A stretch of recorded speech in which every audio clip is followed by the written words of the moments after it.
the better off we're all going to be as far as being able to treat patients very differently and much more effectively than we have been up until this point. All right. Disclaimers. Nobody's paying me $1 million to be here.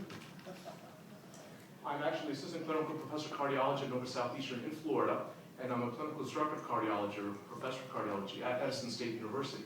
The reason I bring this up is because it's very exciting for me. We actually have cardiovascular technology students that rotate through our stem cell clinic, and it's part of their educational experience. In the fall of their year, in the spring of their year, which is second semester, they actually come in and spend a couple of days in our clinic and participate either in the pre or post follow-up of these patients, as well as some of the stem cell procedures that we can do in this country. So that's very exciting. All right, we know about degenerative diseases, congestive heart failure, biggest check Medicare writes, hospitals make lots of money, Medtronic makes lots of money putting defibrillators in. They've already been covered. So I'm going to go kind of quick and furious, so please try to stay awake. I'll use some dirty jokes intermittently just to make sure that you're listening. All right, different types of stem cells, you know, embryonic, never really been used for treatment. I think Geron just got like real approval after so many years of trying. And did they actually treat their first patient yet? Yes. They did, okay. So let's hope that that goes well. What are some of the problems with embryonic? Remember that those cells are somebody else. So when those cells are somebody else, you got to use immunosuppressive medications. Number two, they're programmed to become an entire individual.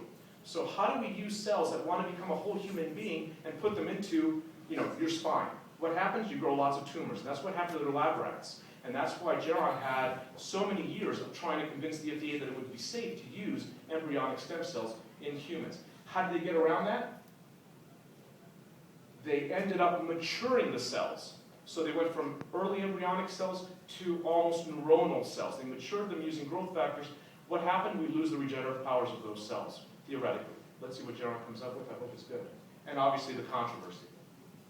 IPS, induced pluripotent stem cells, same real problems that we have with embryonic, except for the controversy. So somebody tried to get around the controversy and still continue to make money. Why do corporations in the U.S., okay, that's my own personal opinion. Why do corporations in the U.S. want to use embryonic? Because they can sell them off the shelf to you. They can afford the $500 million IND FDA trials. They sell them off the shelf and they price them equivalently to, you know, Viagra. Whatever Viagra is a pill, then that's how much you pay per stem cell. Non-embryonic, you know all the sources that we can get them from. Really what we're using is blood, bone marrow, adipose tissue. All right, the experience that we have is with blood. We have circulating stem cells in our blood, very few cells, but it's really the easiest method of extracting stem cells, right? Who would rather have a blood draw versus a bone marrow aspirate or liposuction? Well, okay, in my office, a lot of my staff wants the liposuction, but usually not patients that are sick. So we actually do a 200 to 300 cc draw, just as if you're going to the, to donate blood. That gets sent off to a biotech lab. The lab right now is in Israel. That's where all the research and development was done. They have phenomenal technology when it comes to maturing adult stem cells and expanding them. So they proliferate and we differentiate. We differentiate with the same growth factors that Dr. Santana was talking about earlier. VEGF, brain-derived natriuretic factor, depending on what it is that we want to grow them into. So because I'm a cardiologist and this all started in the cardiac field, we start off with VEGF, vascular endothelial growth factor.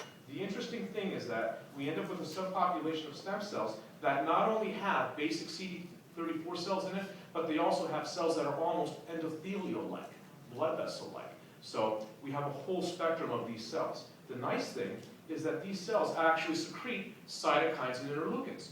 The paracrine effect of stem cells is extremely powerful. When patients are young, we have a very strong paracrine effect. That's why a little kid heals very quickly, an older individual doesn't. That's part of the reason why some of the animal models that have been looked at don't translate into human experience. Because when we use a pig or a rat, guess what? It's a young pig or it's a young rat. It's not an old pig or an old rat. They actually did an experiment where they induced muscle damage in two animals, an old rat and a young rat. The young rat, they looked at the satellite cells in the muscle, very vigorous regeneration of the damage. The old rat, very, very slow. They took the circulation of the two rats and they connected the circulation, just the blood supply. The old rat healed just as quickly as the young rat. So when people are asking about adipose-derived tissue or bone marrow-derived tissue versus expanded and especially activated cells, it's the activation that I think is extremely important. I've treated patients with both bone marrow concentrated stem cells and the expanded cells. I would say that the bone marrow is about 50 to 60% as effective as the activated cells. So is it effective? Yes, I think you have the same experience, Chris, but it's not as effective. And what we want to do is do the best that we can for our patients. So keep that in mind. When I treat young patients with bone marrow, they do much better than when I treat older patients with bone marrow. What do we look for? High viability, the ability to proliferate, differentiation, and induction of regenerative factors. That these cells actually secrete those cytokines and interleukins, and recruitment of additional progenitor cells. Very, very important. So it's not just the cells that we put into a damaged organ, it's the cells that are then recruited to that area, and it's because these cells, the activated cells especially, or the cells that have been cultured with the platelet lysate, will actually recruit circulating stem cells. And when those stem cells get there, they'll actually tell those stem cells what to do. The nice thing about using autologous stem cells is that they listen to the body's on and off signals. We don't see tumorigenesis, we don't see cancer, we don't see hyperplasia. We see a specific amount of regeneration and then it stops. In our experience, I see stem cells working and showing continued improvement in a patient up to about 9 months. At about 9 months, in the experience that we've had, the improvement stops. If there's continued improvement, that's because of the body's own natural abilities to continue to heal the damage that's been done. So we kickstart it, and then maybe the body takes on a little bit after that. But for the most part, after about 9 months, I don't see much continued improvement. We coined the term regenocytes, and that's just stem cells that have been activated or matured or differentiated, but does not include genetic manipulation. And we've never seen any negative side effects with the stem cells themselves. Now, these cells were treated, the world experienced about 500 patients. About 200 were treated through our program in the Dominican Republic and the Bahamas, and about 300 were treated in Thailand, Singapore, and I want to say Hungary. All right, activated cells. Remember I talked about the population of CD34, basic hematopoietic stem cell, all the way out to these receptors out here. That's for von Willebrand factor, obviously an endothelial receptor cell, and even LDL receptors. So these stem cells that have been differentiated will actually take up LDL just like a blood vessel cell will.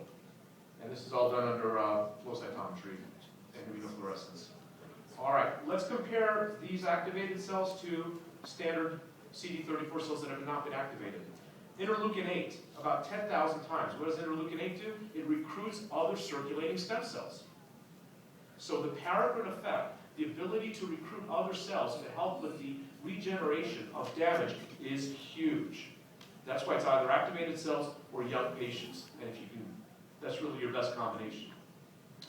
Then when the cells arrive, they are exposed to high levels of VEGF or angiogenin, or these cells also secrete stem cell factor. Stem cell factor is a cytokine that actually causes release of stem cells from the bone marrow, kind of like GCSF, but without it being a pan white cell release. So you don't get all the lymphocytes and the neutrophils, you just get stem cells released.